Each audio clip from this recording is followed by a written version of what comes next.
Hi, hello, shalom, my name is Haley Beckel and I've only got about an hour before my parents get home, so let's get started.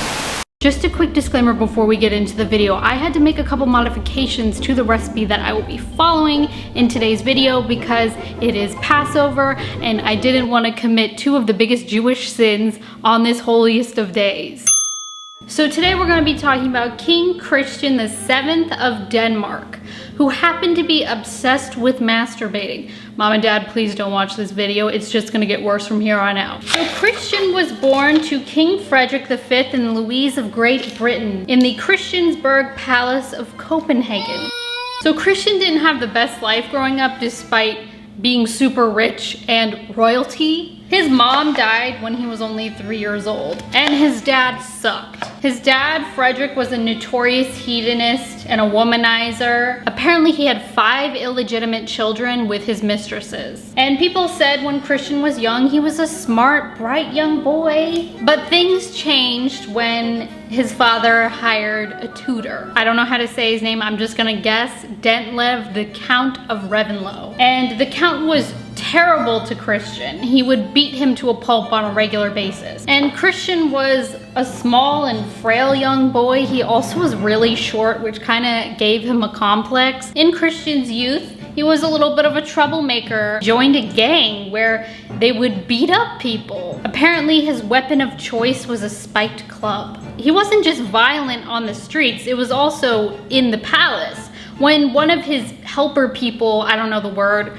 would upset him, he was known to slap them across the face. Speaking of violent tendencies, he was also really into getting whipped. He had a station, a flogging station set up so that he could have, when people weren't being whipped, he would have people come in and whip him instead. And not to mention, after his mom died, his dad married some lady named Juliana Maria, and Christian hated her. So Christian's dad, Frederick, eventually dies, and Christian takes on the role of king at 16 years old. And this meant bad news for Juliana Maria because Christian hates her, so he would do anything in his power to make her life miserable. So Christian's king now, and he needs to take on a bride. So his family tries to force him into a marriage with his 15-year-old cousin, Princess Caroline Matilda,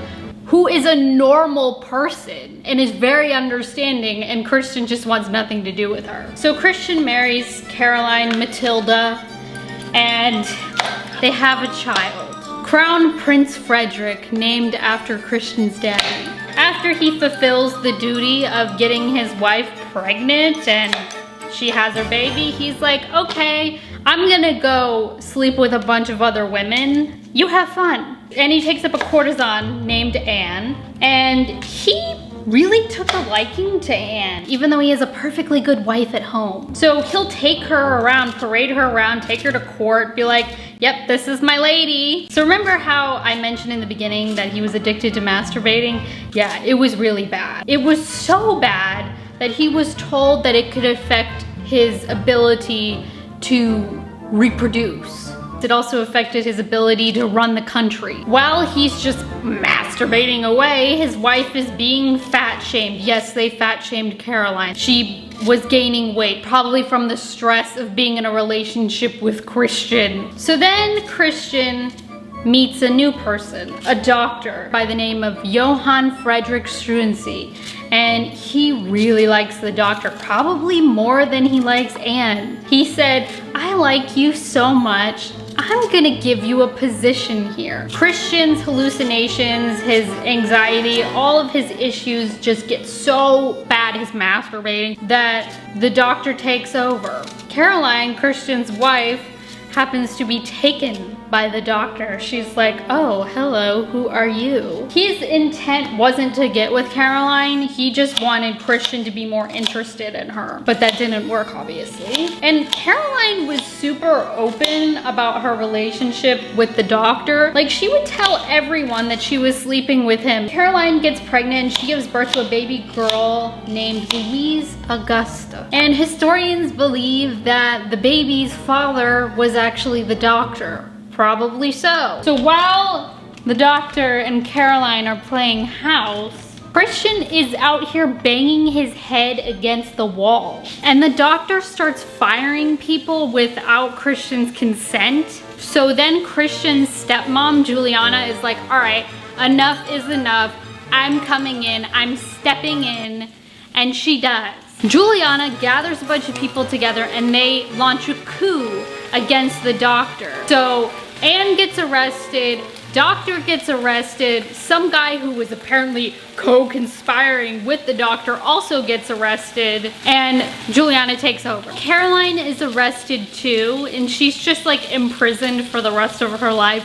Very sad. Juliana also says that Caroline and Christian, they got a divorce. After the successful coup happens, Christian is paraded around in a golden carriage, and he's waving to all the citizens, and nobody knows what's really going on. Nobody knows what's going on inside the palace, the castle. So the doctor and his co-conspirator, both of their hands are chopped off before they are beheaded, quartered, and drawn. Caroline dies at the age of 23, sad and alone. It is said that Anne would write to Christian while she was imprisoned, and apparently they still had a thing going on, and Christian is stripped of all his power. Then Juliana places her son and herself on the throne. At this time, Christian is only 23 years old, and he spends the rest of his life under the control of Juliana. He's basically imprisoned. At 59 years old, he dies of a stroke.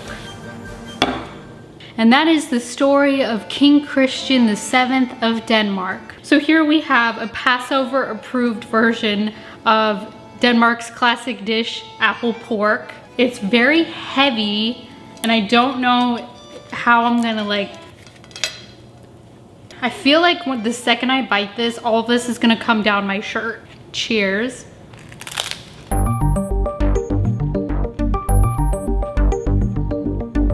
I think I just got onion in that bite. I'm gonna try again.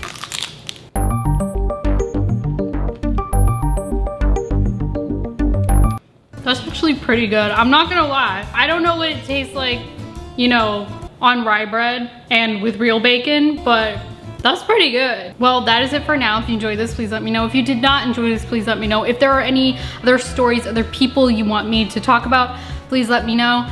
I am going to finish the rest of this. Bye-bye.